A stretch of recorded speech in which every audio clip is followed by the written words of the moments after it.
নমস্কার বন্ধুরা, আমি সঙ্গীতা চলে এসেছি তোমাদের সামনে নতুন একটা ভিডিও নিয়ে। সকালের ব্রেকফাস্টটা যদি একটা ভালো কিছু দিয়ে শুরু হয় তাহলে কেমন হয় তোমাদের সাথে শেয়ার করব একটা অতি সুস্বাদু আর খুব সহজেই বানানো হয়ে যায় একটা ব্রেকফাস্ট রেসিপি। তার জন্য আমি কিছুটা গাজর আর কিছুটা বিনস কুচিয়ে নিয়েছিলাম, আর তার সাথে ছিল কিছুটা পরিমাণে কাজু আর কিছুটা পরিমাণে কিশমিশ। তোমরা চাইলে নিজেদের পছন্দ মতো সবজিও অ্যাড করে নিতে পারো। প্রথমেই দিয়ে দেবো কড়াইতে কিছুটা পরিমাণে সাদা তেল, তার মধ্যে কাজু আর কিশমিশগুলো ভালো করে ভেজে নেব। কাজু কিশমিশটা ভালো করে ভেজে নিলে খেতে খুব ভালো লাগে। আজ বানাচ্ছি চিড়ের পোলাও। এটা খেতে যেমন টেস্টি হয় তেমন খুব সহজেই রান্না হয়ে যায়।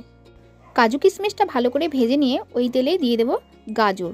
গাজরটা ভালো করে ভাজা হয়ে গেলে তার মধ্যে দিয়ে দেব বিনসটা। এর মধ্যে একটু লবণ দিয়ে দেবো যাতে সবজিগুলো মজে যায়। সবজিটা ভাজতে ভাজতেই এই রেসিপির মেন ইনগ্রিডিয়েন্টস চিড়ে। এটাকে ভালোভাবে জল দিয়ে পরিষ্কার করে ধুয়ে নেব। তারপর কড়াইতে দিয়ে দেব কিছুটা পরিমাণে পেঁয়াজ। পেঁয়াজের ক্রাঞ্চিনেসটা বজায় রাখার জন্য আমরা এটা পরে ব্যবহার করেছি। সবজিটা কিছুক্ষণ ভেজে নেওয়ার পর আমরা এর মধ্যে দিয়ে দেব চিড়েটা, আর দিয়ে দেব ভেজে রাখা কাজু কিশমিশগুলো। সব কিছু ভালো করে মিশিয়ে নেওয়ার পর একটু স্বাদ অনুসারে লবণ দিয়ে নেব। পোলাওটা যেহেতু মিষ্টি মিষ্টি হয় সেই জন্য চিনির পরিমাণটা একটু বেশি দিতে হবে। আর দিয়ে দিয়েছিলাম কিছুটা পরিমাণে গোলমরিচ গুঁড়ো। আমাদের বাড়িতে ঝাল খাওয়া হয় না বলে সেই জন্য আমরা লঙ্কা অ্যাড করিনি, তোমরা চাইলে লঙ্কা অ্যাড করে নিতে পারো।